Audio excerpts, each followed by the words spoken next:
up to Daf Ches Amid Aleph on the very top of the page. Actually, we're not. We're up to Daf Ches Amid Aleph. Sorry, the very top of the page. And interesting, the Gemara is going to give us the criteria of a Talmud Chacham, which I want you to know. I'm going to say openly, I don't meet the criteria at all. The Gemara says as follows: 3 lines on the top of the page. I don't agree. Okay, let's learn the Gemara, and then you'll tell us your opinion. Says the Gemara, 2 lines on the top. Rav Yehuda Amar Rav. Rav Yehuda was the rare Amoida that he was the primary Talmud, the principal Talmud of Rav, and then he became the principal Talmud of Shmuel.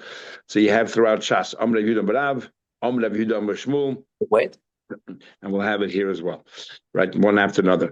Rav Yehuda first of all said, name of Rav. Talmud Chacham. If you're a Talmud Chacham, and this is the criteria, tzarich, you need to be familiar with Gimel Dvarim, the following 3 talents. Ksav, you need to know how to write, because you have to be able to write a star if you're writing, or to sign as a witness.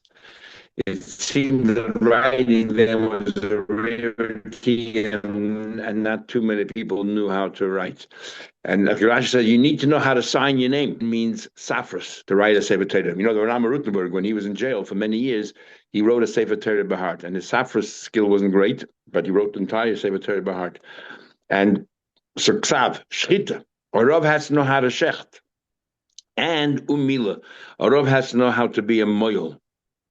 Now, Shchita and Mila, we learned in the Gemara in Shabbos, that a person is born on, different mazolos, and if you're born on Shabbos, you have a because Shabbos is the mazel of Madim, which is Mars or red, so you have a tendency of either to become a Reitzeach, a murderer, or a moil, or a Sheichet. And yet a Rav, somehow or another, has to be able, a Talmud Chacham has to be able to combine all the different talents, and I guess not be bound by them. So these are the 3 things he has to know. He has to know how to be a ksav, he has to know how to shecht, and he has to know how to mala. Okay, which definitely disqualifies me, at least 2 out of the 3. But Rav Chananya bar Shammai mashmei Rav. Rav Chananya says the name of Rav Amar. He said, "Af kesher shel tefillin." You have to know how to make the kesher of tefillin. And according to some, we're talking about the kesher on the shel roish. According to some, also to make the yud on the shel yad. The Rambam holds that the kesher of Shorosh is Malachim Hashusina, but not the kesher of the Yad. Others say the kesher, the Yud and the Yad also has to be. There's another machlek we had a Menachem Rabbeinu Leo or Rabbeinu Tam. According to Rabbeinu Leo, it says the kshartim la'oisal yedechem means literally you have to make the kesher. So every single morning you have to undo the kesher and make the kesher again. And that's how you put on film. Rabbeinu Tam says clearly that's not the case. That only you only have to tighten the kesher when you put on the kshartim. And there's one of his proofs of the Gemara right here. It seems that only Talmud Chacham has to know how to make the kesher tefillin, but not everybody else. In Seder Hadoros, the contemporary of the Shagazarian, so he writes over there. He brings from somewhere that Rabbeinu Tam had a debate with Moshe Rabbeinu in Shemayim regarding the kesher of the tefillin, how it's done. And at the end, Moshe Rabbeinu, and Rabbeinu Tam kept bringing proofs from your Torah. At the end, Moshe Rabbeinu conceded to Rabbeinu Tam, you won me the argument, but the halacha is still Moshe Messinai, not Rabbi Yaakov Messinai. So that's how he won the argument. But kesher to tefillin is the next thing. Then, ubirchas chasanim, to know Sheva brachas. The pulpit rabbi today, in fact, all the shilas a pulpit rabbi has today is either in marriage or, unfortunately, when it comes to Avelis. And here we have right here, Birchas Chanim is very important for a Rav to know, as there are many chasnas, and he has to be ready to say the whole thing by heart. And tzitzis, how to put together tzitzis. So the question is, how come the first one didn't mention it? V'idach, the other one who did the first, Rabbi Yehuda, who didn't mention it, is because Hani Shchichen. Now, what exactly means shchicha means common? What exactly he means is, according to Rashi, that tefillin, tzitzis, and birch chasanim are so common that everyone knows them. So you don't need to be a Talmud Chacham. Everyone knows them. Even if you're not be a Talmud Chacham, you know it.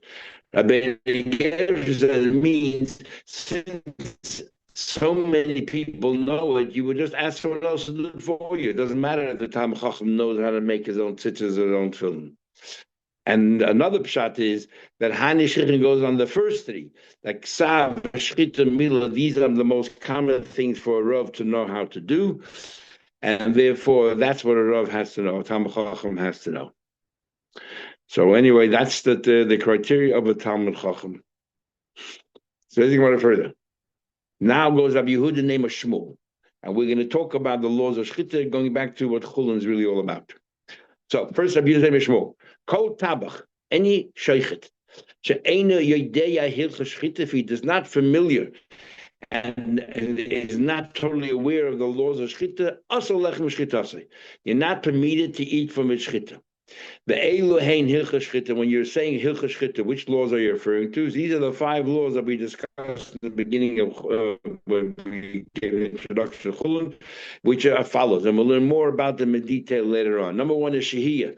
If he pauses in the middle of while he is shechting, because the whole idea, I told you the last few times, the whole idea of shchita is always, all the din of shchita have one focus, to make it as painless as possible for the animal, because Chaim is a terrible thing. The other reason the Chinuch says is we want to make sure that as much blood can come out of the animal naturally before you have to salt the meat, and therefore the Torah gave you a method which allows the majority of the blood to escape the animal. So if you're pausing it, so it's delaying it, obviously, number 1. Number 2 is drasa. Drasa is when you either decapitate the animal, or if you press, instead of just slicing, you press against it. So that's painful. The third one is cholda. Cholda is that the knife has to be exposed. So the few pshatim. One is if you wedge the knife between the two sides, the trachea and the esophagus, and then you slice going one way and then the other way. So the knife is sort of hidden inside the animal. That's not kosher. And so the knife has to be long enough that while you're shechting, part of the knife is exposed. And then the next one, hagrama. Hagrama is you shecht it properly, but on an angle. In other words, you're either above the point of the trachea where you should be, or below the. Good is different ways again learning, but equal means that you pulled the, let's say, the safu. These are the things you have to know. So my Mishnah. No, we're talking about a case where the guy is in Amorit spot. He's very skilled. And basically before us 2 or 3 times. I always wonder why we say 2 or 3 times, unless 2 times is chazak according to Rebbe and 3 times is according to Gamliel. Because if 2 times is enough, then obviously 3 times definitely is enough. We have sometimes the Gemara, if 2 or the Rishonim, like Taisus and Sukkah, if this is enough, what do you have to mention another one? So maybe accommodating both opinions. V'shachat shapit, he shechted before us and it's all good. So Matt, I would have thought maybe shachat shapit, and shachat shapit. I would have thought since he knows already what he's doing, so even though he shechted now and we weren't witnessing, we didn't observe what he did, we can assume that he shechted it properly. Kamash no. It's one thing if you saw what he did, but if he didn't see what he did, he needs to know the hilchos shchita. Even though Nigomar, since he didn't learn zimnin to show, sometimes he might have paused, over Dodi, he might have pressed a little bit. But he doesn't even realize it's a problem. In fact, the Lubavitcher Rebbe encouraged that everybody should have smicha, even though not everyone's going to become a rav. But when you have smicha, you know what a shaila is at least. Sometimes if you don't learn these laws, you have no idea what a shaila is. You won't even go to a rav because you thought, what's the problem? Rabbi Yehuda continues saying name of Shmuel, different laws of shchita. Hatabach, when you shecht, tzarich the sheichet, tzarich sheyivdik b'simonim la'acha shchita. After he finished the shchita, he has to go check the 2 simonim of the animal to make sure that he shechted it properly. I'm going to be something we actually learned. If says im shah kedei bika, if he paused long enough, that as long as it takes the inspection, so the inspection of what? And that's called shir. What's the inspection? My love, kedei bika simanim, inspection of the simanim. If you took longer to shech than it would have taken the time to shech the simanim, then that's possible. So we see clearly from here that you need to check the simanim. Who said that's pshat? We're talking about the time it takes to bring your knife. You should ideally check your knife. We'll see in tomorrow's blot. He said ideally you should check your knife and the chalif, and the time it takes to travel to the Talmud Chacham and he's to inspect it and come back. That's Kedei Shir. Says the Gemara, what kind of timetable is that? Then there's no fixed time. It depends in your city where the Rav lives. If he lives next door to the Schlacht house or to the Yatke, or if he lives, a couple of blocks away or a couple of miles away. So therefore, what kind of shir this? Every city and every sheikh will have different times as to what the psula shir is. It can't be. Ela kedei bik, you know what it means? Tavach chacham. It means you, the sheikh, can check yourself, and the time it takes you to check your own your own knife. Says the Gemara. So, and that, you're right, standing right there, so the time is always the same. That's so no raya from here, from the Tana, that you have to check the simonim, and that's the chiddush of Rabbi Yehuda named Shmuel, that a sheikhet should check the simonim after he shechts an animal.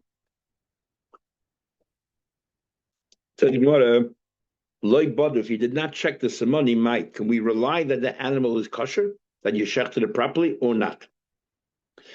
Now, the din is an animal that dies, its carcass is metame. It's called tumas nevela. If you shechted an animal, then there's no longer tumas nevela. And if you shechted an animal, even if it turns out to be treif, there's no longer an nevela here because you shechted it. The shechita removed the iser, the tumah of nevela. Navas, you still cannot eat it because the fact is that it's a treifa. So what happened? He didn't check it out. Rabbi Lezer, I think he says treifa. The animal is treif. There's no tumah involved there.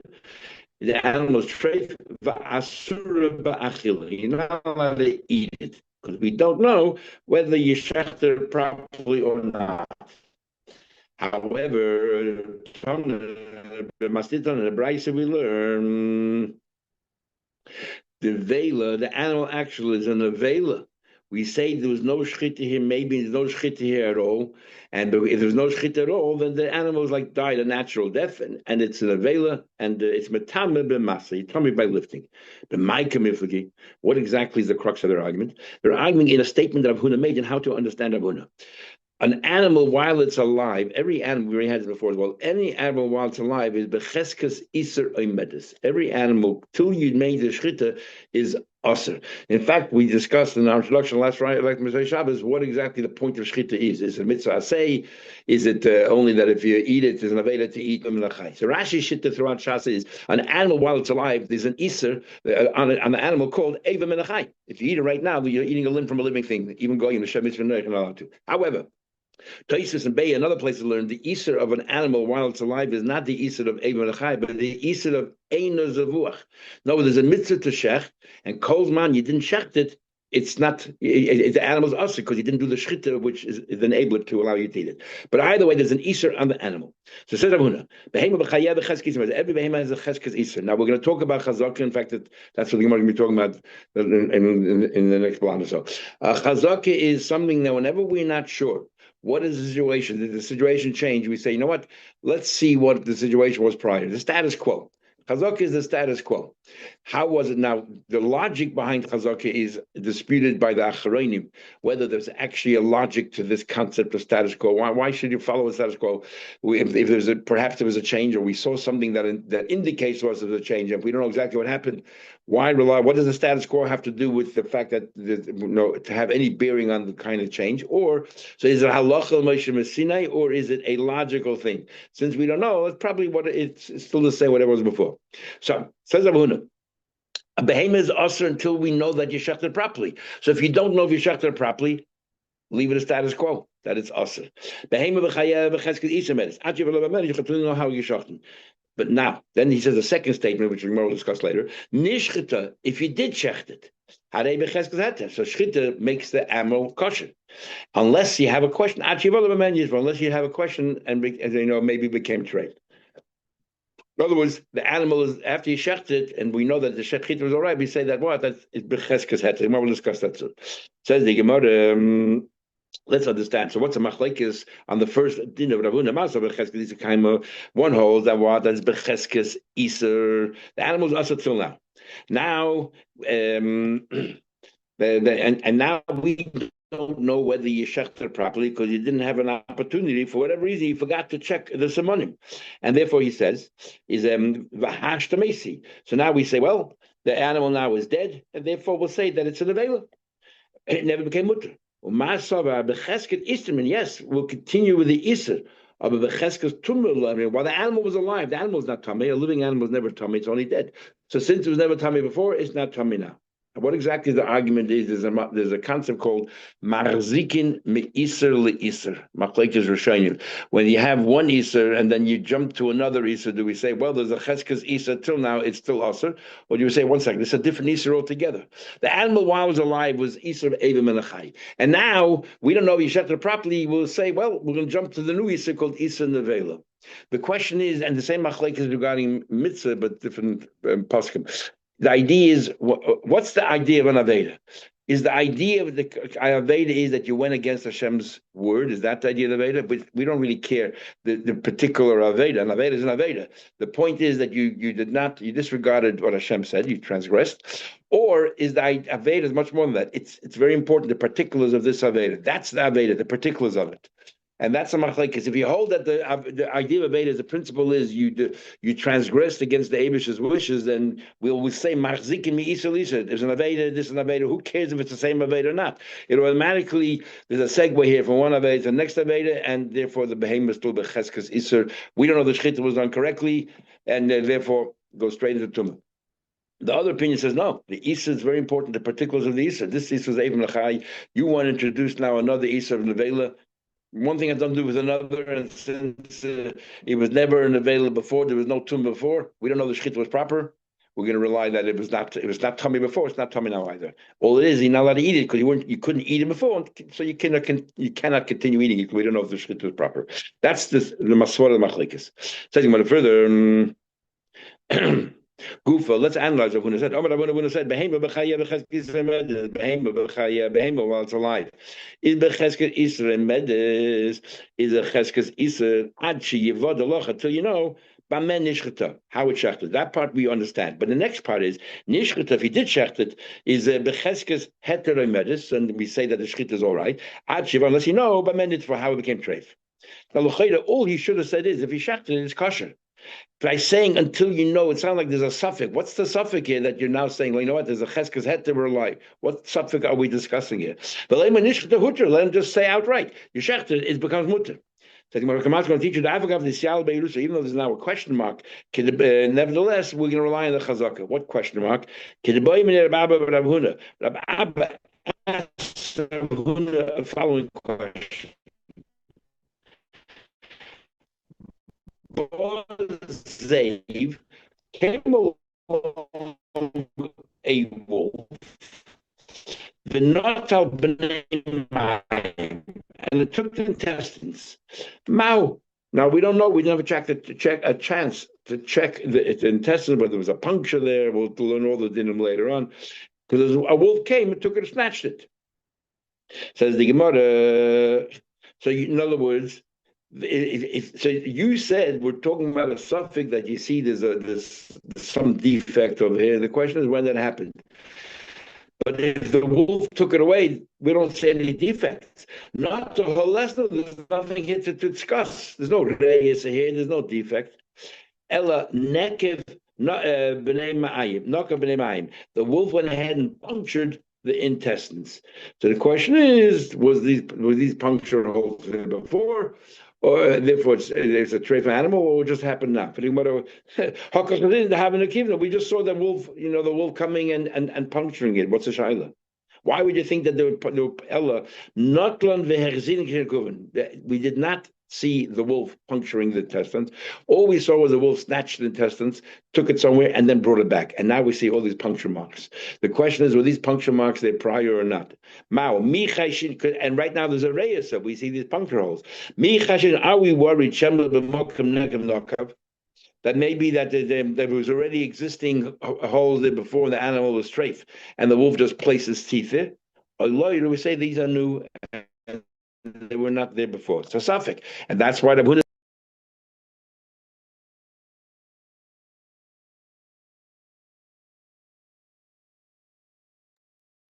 Hello, anyone there?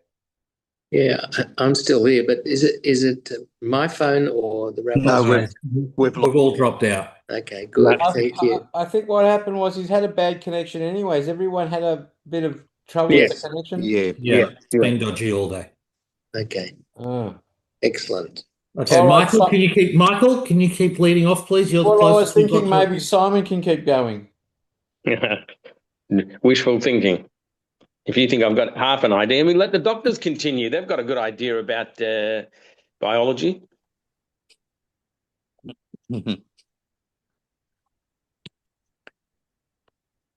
He'll try and get another line.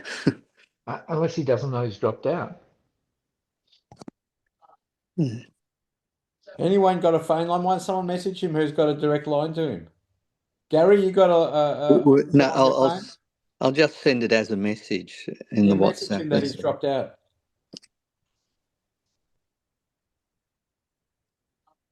Yeah, I just called him and he said his Wi-Fi dropped out, so he's getting back online in a moment. Oh, Okay. good. Thank you.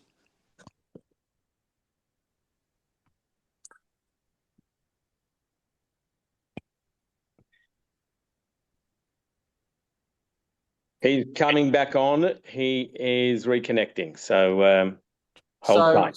Simon and I are the only two people not in their pajamas. Apparently. An acceptable assumption. You see, there we go. Now I can see people. Now we've got a real shear happening.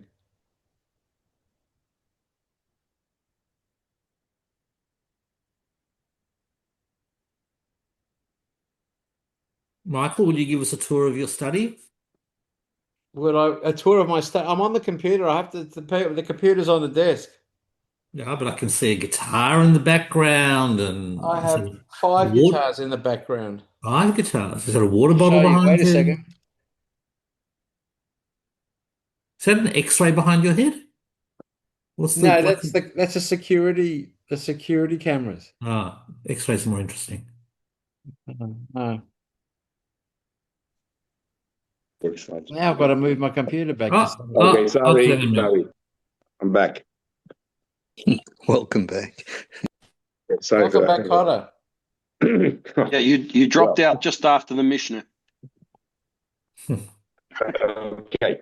It's still not. There's a problem with your connection. It's sort of popping in and out. Okay, hopefully now it's a bit better. Hopefully, okay. You see me now? Yeah. You hear me? Okay, we're at the bottom of the page. Esvei, so we're going to ask a question.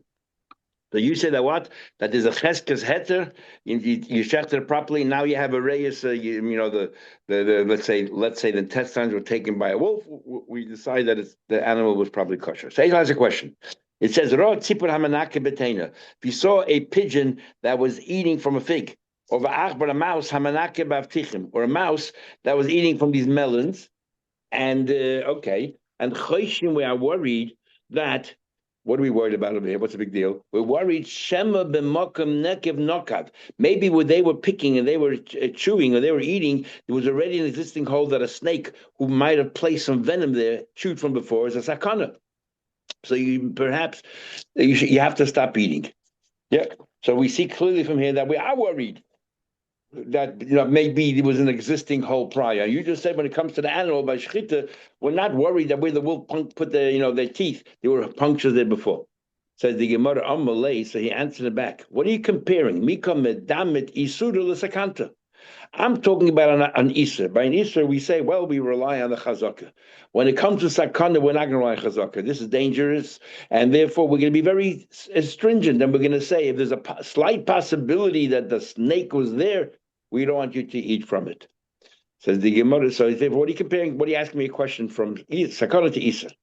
Says the Gemara, sakana shiny, sakana is different. Amalei Rav said, why? Maishna suffix sakanta l'chumra. Why by sakana yimim machmer? Because that's a rule. Nu suffix yunam l'chumra. We have a rule that suffix Isser also yim machmer. Now, interesting. According to the Rambam, who holds that a suffix Isser, a suffix deraisa mahatoida lekula, it's only midrabanan l'chumra. It's very difficult to understand Rava's question. Because by sakana we're machmer from the Torah, because the shmartim is nafshe seichem, and by Isser it's only midrabanan. Very difficult to understand it. I'm not sure. I never saw an answer for that. But anyway, even according to us, it's difficult understanding Mar's question because you know that even if you hold that suffix mahater l'chumra, but if it's a sfex faker, we had the site in so many places, a sfex faker we're always makel. But when it comes to a suffix sakana, even harbors fakis, if there's the slightest chance on Shabbos that there's a navel there under this avalanche, we're going to be machal Shabbos, even though there's 3 fakis that there might not be anybody alive there. So we see clearly that suffix sakanta is far more stricter than suffix sakana. So I'm not exactly sure the explanation behind the Rav's question. But anyway, Abai said to him, what do you tell me? There's no difference between, I'll give you another example where we're much more machmer when it comes to Psychonym comes to Easter. What is that? Ilu suffik to Rabim. If you, let's say, you're not sure if you touch something, you're not sure if it's from the 8 shrotzim that are matame in a public space, sveika tar, but lenient. Ilu suffik mayim megulim. If there's exposed water, we learned in Gemara Avodah Zarah, you're not allowed to drink exposed water because maybe a snake drank from it and left behind some venom. Is asurin even in a public place? Doesn't that say the difference? So Rabbi says that's not a question. Where do you learn that this? Why is there a distinction between the Shusay Yachid Tamei and Shusay Torah? Why Shusay Torah? We learn from Saita. The whole idea of Saita is that you warn your wife. This person warns his wife. He's mekana her. Don't you dare, spend time in isolation with this man. And if she was in seclusion with this person there, we say that what? And the Vestira. There's a site. It's only for Shus Yachid, but if it's in a public place, there's no problem. Abaya held that what we learn from Saita is not that Sufik Tumah b'Shus Rabim is Torah. Abaya said that what we learn from Saita is that Sufik Tumah b'Shus Yachid is Tameh. That's what we learn from Saita. So therefore, really, suffix tumah is always mutter. We have a special din. We learn from Saita that a suffix tumah is tamei. So we see Bashenkein when it comes to sakana, there's no difference in Rabim. So we see clearly sakana is stricter. And the Rava says no.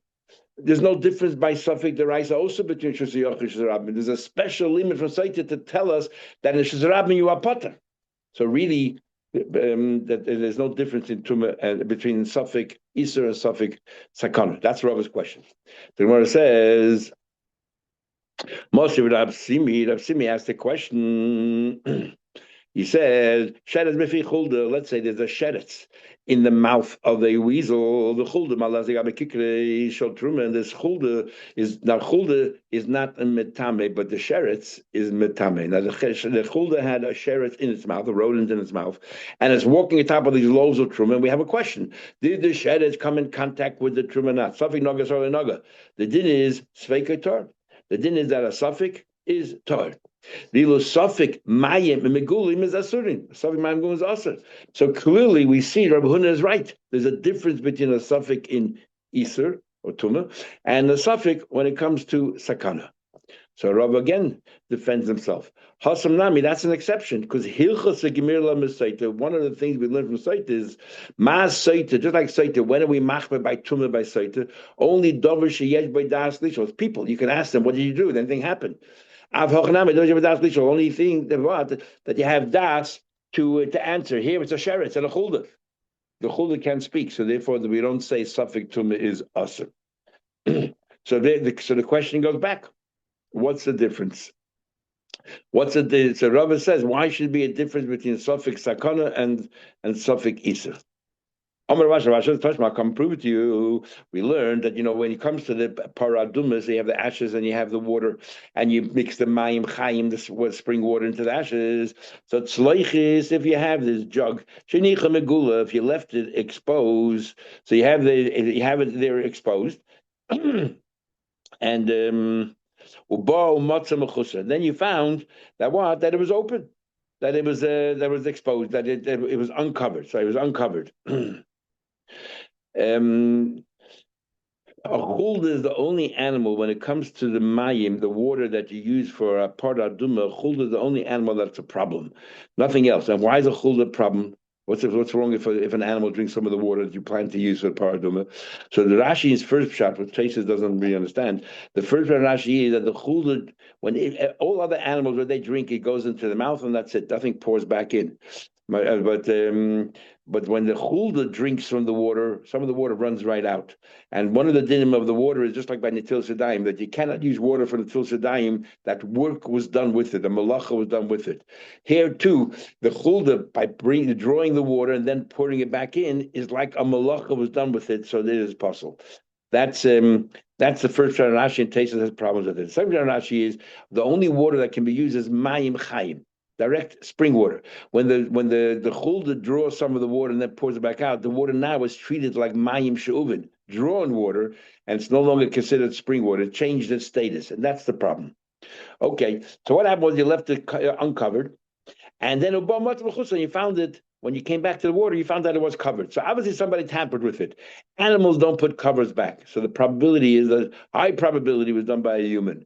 Now, human is a suffix. Was this person Torah who touched the water? Was the person Tameh? So therefore, we're going to be machmer. Tameya.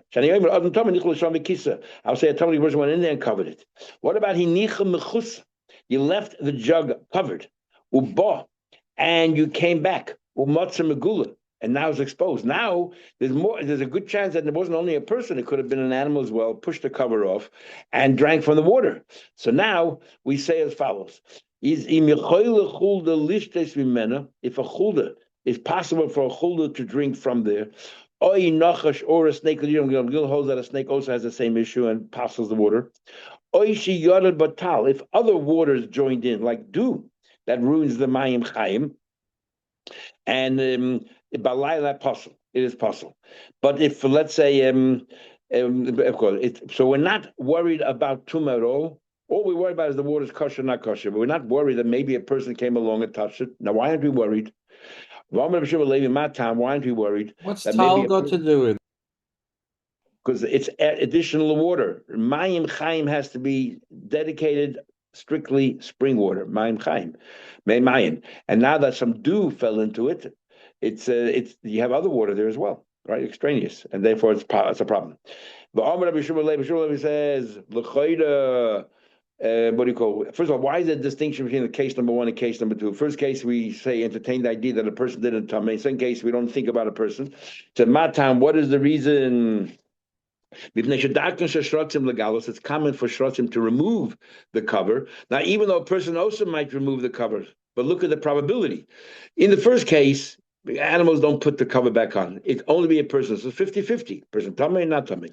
Here, first of all, who said b'chal is a person? It might have been a chulda, might have been some other animal. So 50% chance not even a person. And even if it's a person, maybe the person was tired. So it becomes 75% chance that there's no tumah here and 25% there is. There ain't darkin lechasas.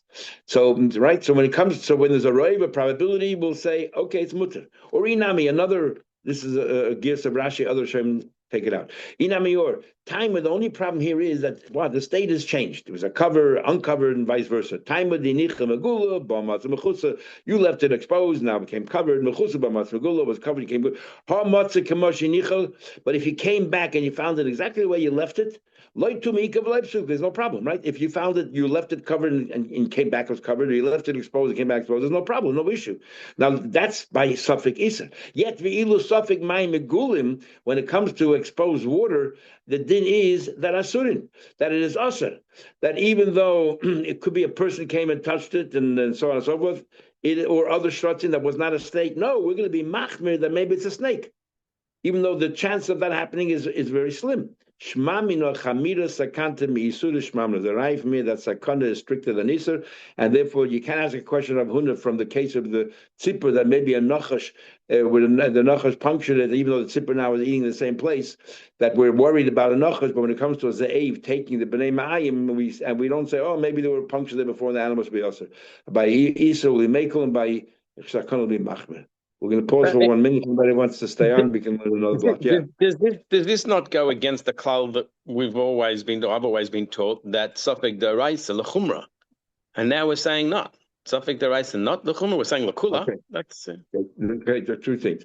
The machlek is the Rashba and the Rambam in Rambam, whether suffix deraisa lechumra is mahatorah or suffix deraisa lechumra is midrabanan. The Rambam learns, the Chef Schmeitz in the beginning talks about his barichas. The Rambam learns, because a suffix, we learn Mar Kedusha in the end, that a suffix mamzer is toir.